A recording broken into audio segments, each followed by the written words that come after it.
দেবী জানকী কর্তৃক আরোপে মহাপ্রভুর ফুলসজ্জা 135 পৃষ্ঠা।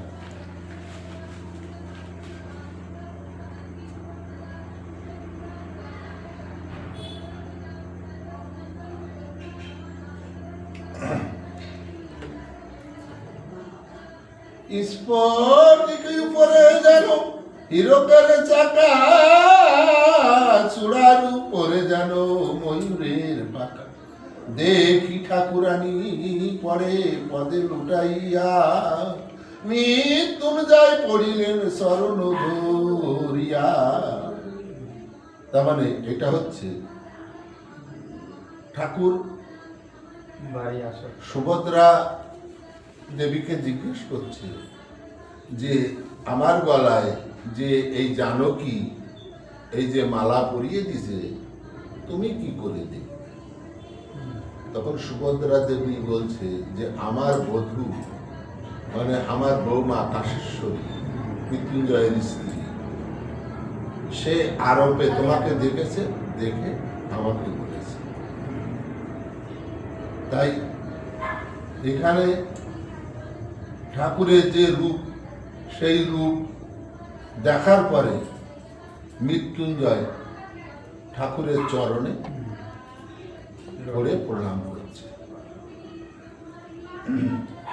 জানকী পতিতা পদে কাঁদিয়া কাঁদিয়া, প্রেম বন্যায় উথলিয়া চলিল বইয়া।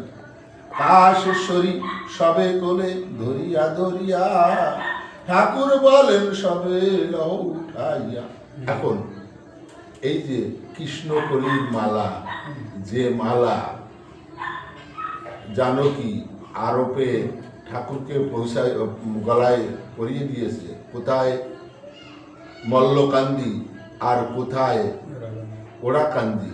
মল্লকান্দি বসে জানকী আরোপে মালা গেঁথেছে, আর ওড়াকান্দি সেই মালা ঠাকুরের গলে যে দুলছে। এটা যে দেখেছে কে? মৃত্যুঞ্জয়। কারণ ওই জানকীর স্মৃতিহারা অজ্ঞান অচৈতন্য অবস্থা দেখে জানকী ঠাকুরকে আনতে, ওই মৃত্যুঞ্জয় ঠাকুরকে আনতে গেছিল ওড়াকান্দি।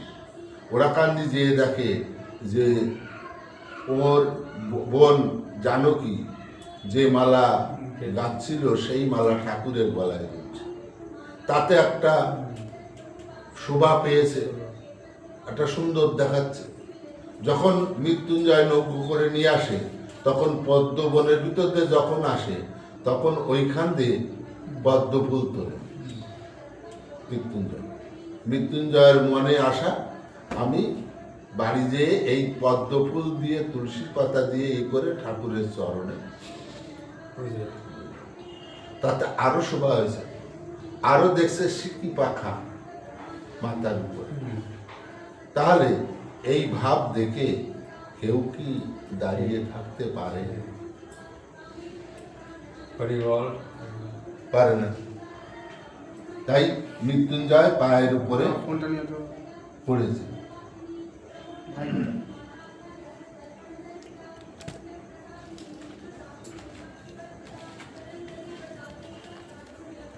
তাই ঠাকুর জানকীকে বলছে যে এদের সবাইকে তুমি তুলে উঠে বসাও।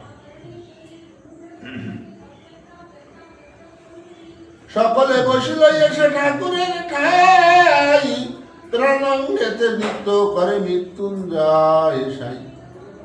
মহাপ্রভু ডাকে আয় আয় মৃত্যুঞ্জয়, আমরা এখানে, তুই নাচিস কোথায়?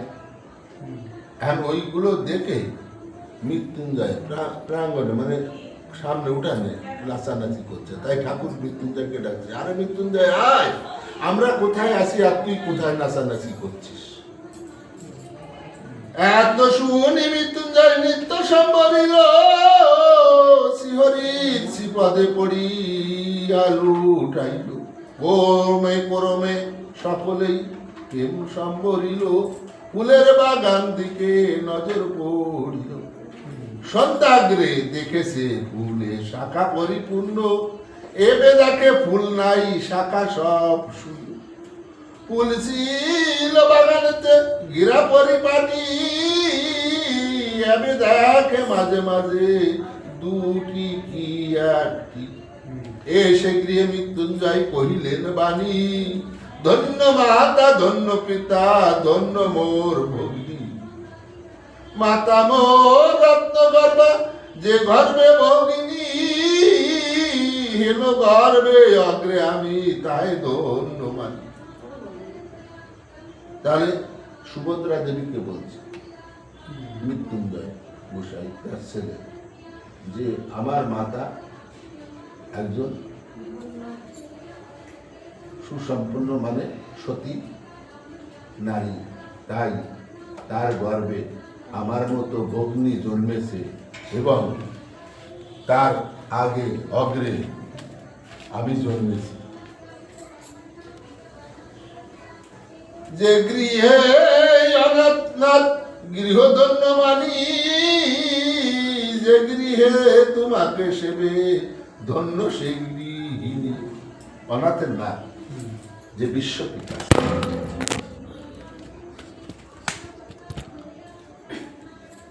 সে যে গৃহে থাকে, যে গৃহে আসে, সেই গৃহের মতো আর গৃহ থাকে, যে গৃহে স্বয়ং স্বরূপে ঠাকুর এসেছে।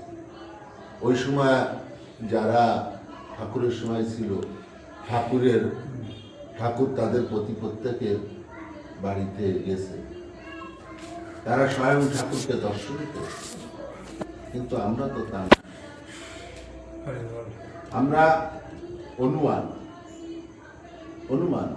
যেমন অশ্বিনী গোসাই গান লিখেছে, কররে মানুষ ব্রত নিত্য মানুষের সাধনা, অনুমান কায়া শূন্য মিশে কর ভাবনা। তাহলে যে মূর্তি আমরা পূজা করি, কায়া মানে প্রাণ শূন্য, মিশে করি ভাবনা, আমরা অনুমান করেছি, সেই অনুমান মতো মূর্তিটা গড়িয়েছি। কিন্তু ঠাকুর আছে মানুষের মাঝে, তাহলে মানুষের মাঝে যদি ঠাকুর থাকে, তাহলে মানুষের সেবা করে, তাতে ঠাকুরের কৃপা লাভ হয়। আর তুমি যদি মানুষের সেবা না করো, অসহায় মানুষের পাশে না দাঁড়াইয়ে তুমি ঠাকুর সেবা করো শুধু, তাতে কোনো ফল হয়। ঠিক আছে? তব পাত পদ্মে বাবু এই বিকাশাই, জনমে জনমে তোমরা এই তোমায় এই রূপে পাই। দেখো, এই রূপে ঠাকুরকে দর্শন করতে গেলে যেমন আরেকটা গানে লিখেছে, অজ্ঞান যাবে সজ্ঞান যাবে, বাহ্য জ্ঞান সব পড়ি রবে, এই দশা তোর যখন হবে চিদানন্দে তাই না?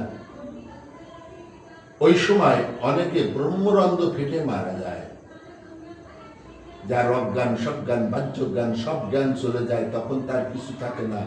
তখন তার এই কুণ্ডকুলিনী আস্তে আস্তে উপর দিকে ধায়, উপর দিকে ডেকে ধেয়ে ধেয়ে মস্তক ভেদ করে অনেকে মারা যায়। বল না বন্ধুরন্ধ্র পেটে মারা গেছে, বল না? এই কুণ্ডলীকে না জাগাতে পারলে কোন দেবদেবী তার সাধনায় তুষ্ট হবে না, সেদিকে তোমার মন যাবেই না। তুমি যখন ওই কুলকুণ্ডলীকে জাগাবে, যখন জাগ্রত হবে, তখন তোমার দেহের ভাব, ভক্তি, প্রেম, ভালোবাসা এইগুলো জন্মাবে। এখন এই কুলকুণ্ডলী থাকে কোথায় জানো? জানো জানো না? তাই এরকম করলে হয় না, মাথা জোর মুখ দিয়ে বলতে হয় না জানি না। এই কুলকুণ্ডলী থাকে নাভির নিচে, ঠিক আছে? পুরুষের থাকে যে অন্ডকোষ তার নিচে, ঠিক আছে? এই ওটা ঝিনুকের আকৃতি, ঝিনুক যেমন দুটো মুখ আছে, ওটা ওরকম দুটো মুখ বেষ্টিত। এখন ওইটা যখন খুললে তখন ও আস্তে আস্তে উপরের দিক ওঠে। আর এই কুলকুণ্ডলী যখন জাগ্রত হয় তখন সে বিভিন্ন রোগে ভোগে। রোগে ভোগে কেন? কারণ এতদিন তুমি চলেছিলে একভাবে, তাই না? এখন ও তোমার দেহের চারিদিকে ছড়িয়ে যাচ্ছে, ঠিক আছে? ছড়িয়ে যাওয়াতে তোমার দেহে একটা অন্যরকম ভাব আসবে, ঠিক আছে? তাই এই কুলকুণ্ডলীকে জাগাতে সব থেকে সহজে পারে আমাদের মতুয়া। আগে কুলকুণ্ডলিনীকে জাগাতো মুনি ঋষিরা বনে ধ্যান করতে যেত, নির্জন স্থানে বসে ধ্যান করে এই কুলকুণ্ডলিনীকে জাগাতো। আর সব থেকে সহজে হচ্ছে আমাদের মতুয়ারা। এই যে যখন হরিবল হরিবল হরিবল, এই যে হরিবল হরি বল, হরি যখন বলছো, হরি ভিতরের দিক চলে যাচ্ছে, বলে ছেড়ে দিচ্ছ, তা এই যে লাফায় লাফায় হরিবল হরিবল করছো, ওইখানে আস্তে আস্তে ধাক্কা লাগে। ওই ধাক্কা লাগতে লাগতে ওই ঝিনুকের মুখ খুলে যায়। যখনই খুলে যায় তখন ওই কুলকুণ্ডলী আস্তে আস্তে উপর দিকে ধাপিত হয়। আর যখন তোমার উপর দিকে ধাপিত হয় তখন তোমার ভিতরে এই জিনিসগুলো সব আসবে। যত সময় কুলকুণ্ডলীকে না জাগানো যাবে তত সময় কিচ্ছু হবে। এই কুলকুণ্ডলীকে জাগানোর জন্য তার পদ্ধতি আলাদা আছে, কিন্তু মতুয়াদের অতি সহজ।